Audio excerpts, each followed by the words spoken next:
জয় হিন্দ বন্ধুরা, আপনারা কি এটা জানেন যে আমাদের রাজ্যের প্রাক্তন শাসক দল সিপিআইএম বা কমিউনিস্ট পার্টি অফ ইন্ডিয়ার এই নামের মধ্যে থাকা কমিউনিস্ট বা কমিউনিজম বা যাকে আমরা বাংলাতে চলতি ভাষায় সাম্যবাদে বলে থাকি, সেটার বাস্তবিক অর্থ কি? বা আপনি কি এটা জানেন যে ভারতবর্ষের বুকে এই কমিউনিস্ট পার্টির অস্তিত্ব 100 বছরেরও বেশি সময় পুরনো? স্বাধীনতার আগে এবং পরে ভারতবর্ষের বুকে মতাদর্শের ভিত্তিতে কমিউনিস্ট পার্টিগুলি পরস্পরের থেকে ক্রমাগত খণ্ডিত বিখণ্ডিত হয়ে বর্তমান সময়ে কিন্তু ভারতে 60টিরও বেশি কমিউনিস্ট পার্টির জন্ম দিয়েছেন এবং এই সকল কমিউনিস্ট পার্টিগুলোর মতাদর্শের অন্তর্নিহিত কেন্দ্রবিন্দু এক হলেও কিন্তু এদের বহিঃপ্রকাশ সম্পূর্ণভাবে আলাদা। তবে আপনি যদি বর্তমানে আপনার কর্মস্থলে 8 ঘন্টার একটি ফিক্সড ডিউটি করে থাকেন, তবে কিন্তু সেটাও কমিউনিস্ট আন্দোলনেরই একটি সফলতার ফল।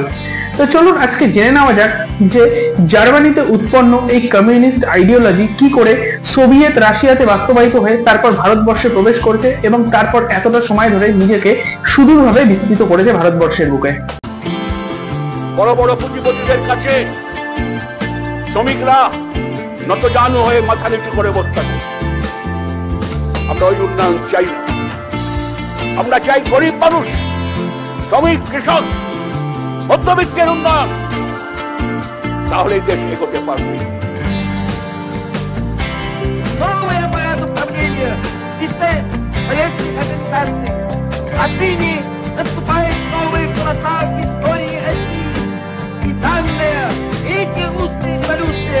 Должна будет в своем конечном итоге привести к победе социализма.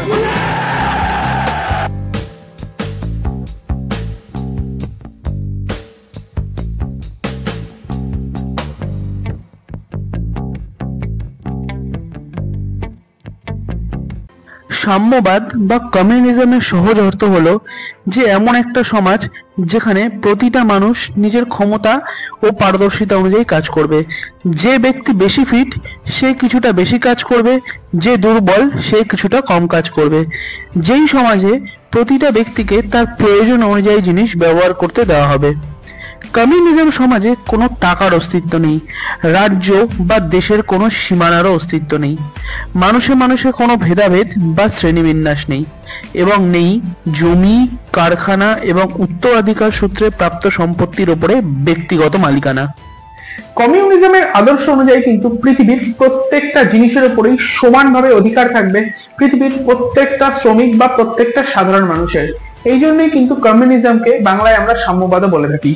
কমিউনিজমের জনক জার্মান দার্শনিক কার্ল মার্কস, তিনি কিন্তু তৎকালীন সময়ে ইউরোপে শিল্প বিপ্লবের পাশাপাশি এটাও লক্ষ্য করেছিল যে কি করে পুঁজিবাদী কারখানার মালিকরা শ্রমিকদেরকে দিয়ে মাত্রাতিরিক্ত কাজ করিয়ে নিচ্ছে এবং তার বদলে তাদেরকে যৎ সামান্য একটি মাইনে দিচ্ছেন এবং কারখানাতে যেই বিপুল পরিমাণে উৎপাদন হচ্ছে সেই উৎপাদনের যে মুনাফা, সেই মুনাফার সিংহভাগই কিন্তু এই পুঁজিবাদী মালিকরা নিজেদের পকেটে ঢোকাচ্ছে।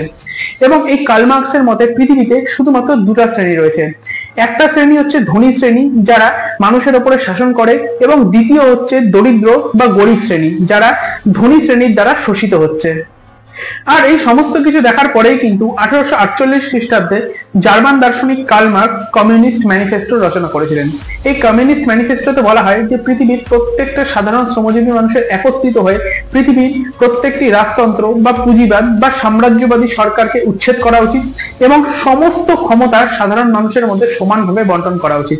কার্ল মার্কস এমন একটি সমাজের স্বপ্ন দেখত যেই সমাজে জাতি, ধর্ম, বর্ণ বা অর্থের ভিত্তিতে মানুষের মধ্যে কোনো ধরনের কোনো ভেদাভেদ থাকবে না।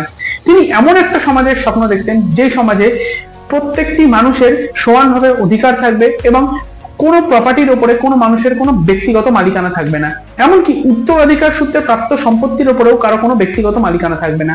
তার এই ধরনের সমাজে তিনি চেয়েছিলেন শিক্ষা এবং স্বাস্থ্য যেন সম্পূর্ণ রকম ভাবে ফ্রি হয়।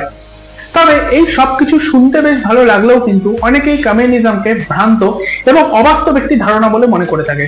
কিন্তু আজকের এই ভিডিও শেষে আমি আপনাদেরকে বাস্তবিক কিছু কমিউনিজম সোসাইটির উদাহরণ অবশ্যই দেব এবং এর মধ্যে তো ভারতেরও এমন একটি জায়গা রয়েছে যেটা কিন্তু একটি আদর্শ কমিউনিজম সোসাইটির উদাহরণ। তো চলুন এবার ফিরে আসা যাক জার্মান দার্শনিক কার্ল মার্কসের কথায়। তিনি কিন্তু কমিউনিস্ট ম্যানিফেস্টো রচনা করলেও কখনো তিনি কমিউনিজমকে বাস্তবায়িত হতে দেখেননি। কমিউনিজমকে সবার প্রথমে অধিকাংশ মাত্রায় বাস্তবায়িত করেছিলেন সোভিয়েত রাশিয়ার প্রাক্তন প্রধানমন্ত্রী কমরেড ভ্লাদিমির লেনিন।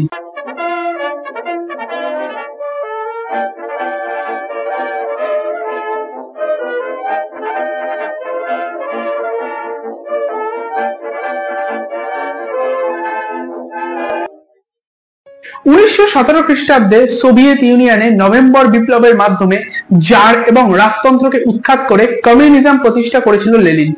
এবং এরপর কিন্তু লেনিন সোভিয়েত ইউনিয়নের প্রত্যেকটি কর্মচারীর ডিউটিকে প্রতিদিন 8 ঘন্টা এবং প্রতি সপ্তাহে 5 দিন ফিক্স করে দিয়েছিলেন। সেই সময় নারী শিক্ষার পর্যাপ্ত পরিমাণে বিস্তার ঘটানো হয়, এমনকি জমিদারদের হাত থেকে জমি কেড়ে নিয়ে সেই জমি কৃষকদের মধ্যে বন্টন করে দেওয়া হয়। এমনকি সেই সময় সোভিয়েত ইউনিয়নের প্রত্যেকটি ফ্যাক্টরির যে নিয়ন্ত্রণ, সেই প্রত্যেকটি ফ্যাক্টরির নিয়ন্ত্রণ কিন্তু সরকার সেই সময় নিজের হাতে নিয়ে নেয়। তবে আপনি যদি একটু লক্ষ্য করে দেখেন তাহলে কিন্তু কমিউনিস্ট ম্যানিফেস্টোতে কার্ল মার্কস বলেছিল যে প্রত্যেকটি সম্পত্তির অধিকার থাকবে কিন্তু প্রত্যেকটি শ্রমিক বা সাধারণ মানুষের হাতে, সরকারের হাতে নয়। এবং সেই জন্যই কিন্তু লেনিন যে কমিউনিজমকে সোভিয়েত ইউনিয়নে প্রতিষ্ঠা করেছিল সেটা কিন্তু মার্কসের কমিউনিজম থেকে কিছুটা হলেও আলাদা। এবং এই জন্যই কিন্তু এটাকে মার্কসিস্ট কমিউনিজম না বলে অনেকেই সমাজতন্ত্র বা সোশ্যালিজম বলে থাকে। এবং বর্তমানে কিন্তু পৃথিবীর প্রায় বেশিরভাগ কমিউনিস্ট পার্টি কিন্তু লেনিনের এই সোশ্যালিজমের থিওরির উপরেই কাজ করে থাকে। কিন্তু লেনিন একদমই সমালোচনাকে সহ্য করতে পারত না এবং সেই জন্যই লেনিন মার্কসিস্ট উন্মুক্ত চিন্তাধারার আদর্শ থেকে ক্রমাগত দূরে সরতে থাকে। এবং সেই সময় যারাই সরকারের বিরুদ্ধে কথা বলতো লেনিন তাদেরকে গ্রেপ্তার করে জেলে ভরে দিত। এবং লেনিনের মৃত্যুর পর যখন ক্ষমতা এসে পৌঁছায় জোসেফ স্ট্যালিনের হাতে, তখন পরিস্থিতি আরো খারাপ হয়ে যায়। এই জোসেফ স্ট্যালিনের একমাত্র উদ্দেশ্য ছিল মাস প্রোডাকশন এবং সেই জন্য তিনি পুনরায় সোভিয়েত ইউনিয়নের শ্রমিকদেরকে 12 থেকে 14 ঘন্টা কাজ করানো শুরু করে। এবার পার্থক্য শুধু এটাই ছিল যে শ্রমিকরা কোনো পুঁজিবাদী মালিকের আন্ডারে কাজ না করে সরকারের আন্ডারে তারা কাজ করত। এবং সেই সময় পরিস্থিতি এতটাই খারাপ জায়গায় পৌঁছায় যে সোভিয়েত ইউনিয়নে দুর্ভিক্ষ এবং মহামারীর কারণে বহু মানুষ নিজেদের প্রাণ হারায়। এবং সেই জন্যই কিন্তু অনেকেই এই জোসেফ স্ট্যালিনকে একজন কমিউনিস্ট না বলে একজন পুঁজিবাদী বা একজন ক্যাপিটালিস্ট ডিক্টেটরও বলে থাকে। এরপর আসে চীনের মাও সেতুং। উনার মতাদর্শ আরো বেশি কঠোর ছিল। উনি মনে করতেন যে রাজনৈতিক ক্ষমতা আসে বন্দুকের নলের মধ্য দিয়ে, অর্থাৎ উনি হিংসাকে সমর্থন করতেন। এবং উনার মতাদর্শে বিশ্বাসী মানুষদেরই কিন্তু আমরা নকশাল বা মাওবাদী বলে জেনে থাকি। তবে ভারতবর্ষে কমিউনিস্ট পার্টির প্রতিষ্ঠাতা হিসাবে মনে করা হয় এম.এন. রয় বা মানবেন্দ্রনাথ রায়কে, যিনি নিজের প্রথম জীবনে একজন অনুশীলন সমিতির সদস্য ছিলেন। পরে তিনি ব্রিটিশদের বিরুদ্ধে লড়াই করার জন্য ভারতবর্ষ ছেড়ে চলে যান। কিন্তু পরে তিনি লেনিনের পরামর্শে উজবেকিস্তানে 1920 খ্রিস্টাব্দে কমিউনিস্ট পার্টি অফ ইন্ডিয়ার স্থাপনা করেছিলেন। মানবেন্দ্রনাথ রায় সেই সময় উজবেকিস্তানে কমিউনিস্ট পার্টি অফ ইন্ডিয়ার প্রতিষ্ঠা করেছিল। তার কারণ সেই সময় ব্রিটিশ এবং কংগ্রেস কেউই কিন্তু চাইতো না যে কমিউনিজম ভারতবর্ষে প্রবেশ করুক। ব্রিটিশদের কাছে কমিউনিজম একটি অনেক বড় থ্রেট ছিল। ব্রিটিশরা নিজেদের চোখে দেখেছিল যে সোভিয়েত ইউনিয়ন এবং রোমে কি করে শুধুমাত্র কমিউনিজমের কারণে সেখানকার রাজতন্ত্র সম্পূর্ণভাবে ধ্বংস হয়ে গিয়েছিল। এবং অপরদিকে কংগ্রেসরা কিন্তু নিজেদের প্রভাব হ্রাস হওয়ার আশঙ্কায় চাইতো না যে কমিউনিজম ভারতে প্রবেশ করুক। কংগ্রেসকে সেই সময় অনেকেই উঁচু শ্রেণীর বা উঁচু জাতের লোকেদের পার্টি বলে মনে করত। এবং কংগ্রেস সেই সময় সাধারণ শ্রমিকদেরকে বলতো যে শুধুমাত্র বিদেশি পুঁজিপতিদের বিরুদ্ধে লড়াই করো। এবং সেই জায়গায় দাঁড়িয়ে কিন্তু কমিউনিজম শ্রমিকদেরকে বলতে থাকে যে দেশি হোক বা বিদেশি, প্রত্যেকটা পুঁজিপতি তোমার শত্রু এবং যারা তোমার শোষণ করছে প্রত্যেকের বিরুদ্ধেই তোমার লড়াই করা উচিত। তবে এই এম.এন. রয় বা মানবেন্দ্রনাথ রায়ের জীবনীর সঙ্গে কিন্তু আপনারা নেতাজি সুভাষচন্দ্র বসুর জীবনীর অনেক মিল খুঁজে পাবেন। এবং তাই যদি আপনি এই হারিয়ে যাওয়া বিপ্লবীর জীবনী এবং কর্মকাণ্ড নিয়ে একটি বিস্তারিত বিশদে ভিডিও চান তাহলে আমাকে কমেন্ট বক্সে অবশ্যই জানাবেন। আমি এই বিপ্লবীকে নিয়ে একটি বিস্তারিত ভিডিও আপনাদের সামনে অবশ্যই প্রস্তুত করব। স্বাধীনতার পরে 1964 খ্রিস্টাব্দে সিপিআই বা কমিউনিস্ট পার্টি অফ ইন্ডিয়া থেকে পৃথক হয়ে আরেকটি নতুন কমিউনিস্ট দলের জন্ম হয়, যার নাম হয় সিপিআইএম বা communist party of India Marxist. এই পৃথকীকরণের মূল কারণ ছিল ভারত চীন যুদ্ধ। এবং যারা সিপিআইএম এর সদস্য ছিল তারা মনে করতো যে এই ভারত চীন যুদ্ধটি জওহরলাল নেহরুর অপারদর্শিতার একটি বড় ফল। তবে তাদের এই মতের সঙ্গে সিপিআই এর সদস্যদের মতের মিল না হয় তারা কিন্তু সিপিআই থেকে বেরিয়ে আসে এবং নিজেদের আলাদা একটি রাজনৈতিক পার্টি তৈরি করে।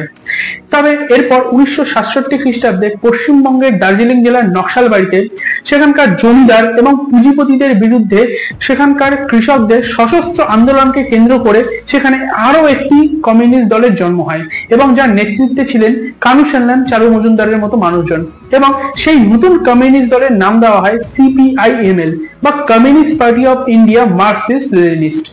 এই সিপিআইএমএল থেকেই কিন্তু পরবর্তীকালে ভারতবর্ষের বুকে বিভিন্ন নকশাল এবং মাওবাদী সংগঠনের জন্ম হয়েছে। এছাড়াও ভারতবর্ষের বুকে নেতাজি সুভাষচন্দ্র বসু প্রতিষ্ঠিত অল ইন্ডিয়া ফরওয়ার্ড ব্লক, অনুশীলন সমিতির ধারক এবং বাহক আরএসপি এবং এসইউসিআই এর মতো কিন্তু আরো বহু কমিউনিস্ট পার্টির অস্তিত্ব রয়েছে। কমিউনিস্ট পার্টি অফ ইন্ডিয়া বা সিপিআই এর ছাত্র সংগঠন হলো এআইএসএফ। সিপিআইএম বা communist party of India Marxist এদের ছাত্র সংগঠন হলো ডিওয়াইএফআই এবং এসএফআই, এবং সিপিআইএমএল বা communist party of India Marxist Leninist এদের ছাত্র সংগঠন হলো আয়েশা। তবে ভারতবর্ষের বুকে প্রত্যেকটি কমিউনিস্ট পার্টির তুলনায় কিন্তু সিপিআইএম বা communist party of India Leninist এরাই সবচেয়ে বেশি প্রভাবশালী। এরা কেরালাতে বর্তমানে ক্ষমতাতেও রয়েছে। তবে এবার আসা যাক কমিউনিজমের ব্যর্থতার কথায়। যেই সকল দেশেই কিন্তু কমিউনিজমকে প্রবলভাবে অ্যাপ্লাই করার চেষ্টা করা হয়েছে, সেই সকল দেশেই কিন্তু কমিউনিজমের আড়ালে একনায়কতন্ত্র ধীরে ধীরে বৃদ্ধি পেয়েছে। এবং এটার কারণ হলো যে একটা দেশে যখন সকল মানুষের হাতে সমান ক্ষমতা চলে আসে, তখন কিন্তু সেই দেশের সর্বোচ্চ স্তরে ক্ষমতা শূন্য হয়ে যায়। এবং সেই ক্ষমতা শূন্য থাকায় কিন্তু সেই যে ক্ষমতা শূন্য স্থান থাকে, সেখানে কোনো একজন চালাক ব্যক্তি সেই স্থানে পৌঁছে সেই সকল ক্ষমতাকে কেন্দ্রীভূত করে নিজের মধ্যে দখল করে নেয়, এবং তারপর সে একজন ডিক্টেটরের মতো দেশের সকল মানুষকে নিজের কথা মতো পরিচালনা করতে থাকে। তবে কমিউনিজমের কারণে কিন্তু বহু মানুষের মৃত্যু হয়েছে। কিছু মানুষের কমিউনিস্ট হওয়ার জন্য হিটলার এবং ইংরেজদের হাতে মৃত্যু হয়েছে, এবং কিছু মানুষের কমিউনিস্ট না হওয়ার জন্য স্ট্যালিন এবং মাও সেতুং এর হাতে মৃত্যু হয়েছে। এর পাশাপাশি কমিউনিজমে যেহেতু বলা হয় যে ধর্মের ভিত্তিতে মানুষের কোনো ভেদাভেদ থাকবে না, সেই জন্য কিন্তু বেশ কিছু ডিক্টেটর বা স্বৈরাচারী শাসক থাকে যারা নাস্তিকতাকে জোর করে দেশের সকল মানুষের উপরে চাপিয়ে দেয়, অর্থাৎ সাধারণ মানুষের কাছ থেকে তাদের ধর্মীয় স্বাধীনতাকে কেড়ে নেওয়া হয়। এছাড়াও কমিউনিজম সমাজে কোনো মানুষের জন্য কোনো স্পেশাল ব্যবস্থা না থাকার জন্য কিন্তু প্রত্যেকটা মানুষের মধ্যে সৃজনশীল বা সৃষ্টিশীল হওয়ার ইচ্ছাটাই কমে যায়। তবে কমিউনিজমের সবচেয়ে সফল দিকগুলো হলো ধর্ম, অর্থ এবং জাতির ভিত্তিতে মানুষের কোনো ভেদাভেদ না থাকা, বংশবাদ বা যাকে আমরা নেপোটিজম বলে থাকি তার কোনো অস্তিত্ব না থাকা, নারী স্বাধীনতা থাকা, এবং প্রত্যেকটি মানুষের জন্য স্বাস্থ্য এবং শিক্ষা ফ্রি হওয়া, এবং এর পাশাপাশি বিভিন্ন শ্রমিক এবং কৃষক সংগঠনের অস্তিত্ব থাকা।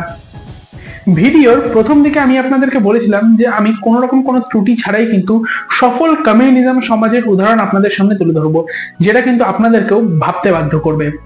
ভারতবর্ষের পুদুচেরিতে অ্যারোইল সম্প্রদায়ের 2000 মানুষের বসবাস, এবং এই সম্প্রদায়ের কোনো মানুষেরই কিন্তু কোনো ব্যক্তিগত সম্পত্তি নেই, এবং এই সম্প্রদায়ের প্রত্যেকটি মানুষেরা একে অপরের জন্য কাজ করে, এবং এই সমাজের মধ্যে কিন্তু টাকারও কোনো ধরনের কোনো কনসেপ্ট নেই।